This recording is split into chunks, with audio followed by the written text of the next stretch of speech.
দর্শক, সংবাদে স্বাগত। শুরুতেই জানাবো একটি চরম উদ্বেগজনক খবর। রাজধানীর জনপ্রিয় দুটি ব্র্যান্ডের পাউরুটিতে মিলেছে ক্যান্সার সৃষ্টিকারী বিষাক্ত উপাদান পটাশিয়াম ব্রোমেট। জনস্বাস্থ্যকে মারাত্মক হুমকির মুখে ফেলা এই রুটিগুলো হলো নিউ আনন্দ স্পেশাল ব্রেড এবং আইডিয়াল স্পেশাল ব্রেড। এই বিষাক্ত রুটি বিক্রির দায়ে খিলগাঁও তিলপাপাড়া এলাকার নিউ আমাদের বাজারের মালিক মিজানুর রহমানের বিরুদ্ধে নিরাপদ খাদ্য আদালতে ইতোমধ্যে মামলা দায়ের করা হয়েছে।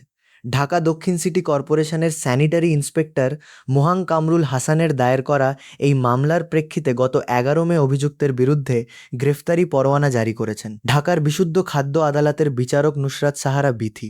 আদালত সূত্র জানিয়েছে, শুধু বিক্রেতা নয়, রুটির উৎপাদক প্রতিষ্ঠান নিউ আনন্দ ও আইডিয়ালের মালিকের বিরুদ্ধেও আইনি ব্যবস্থা নেওয়ার প্রক্রিয়া চলছে। প্রশ্ন জাগতে পারে, কেন মেশানো হচ্ছে এই বিষ?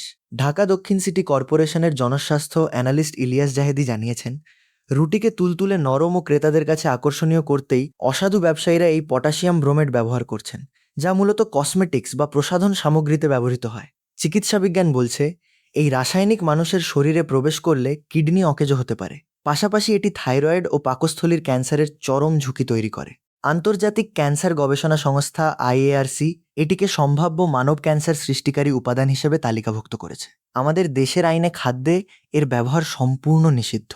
শুধু বাংলাদেশ নয়, ভারত, চীন, কানাডা ও ইউরোপীয় ইউনিয়ন সহ বিশ্বের অনেক দেশেই খাদ্য উৎপাদনে প্রাণঘাতী এই পটাশিয়াম ব্রোমেটের ব্যবহার কঠোরভাবে নিষিদ্ধ।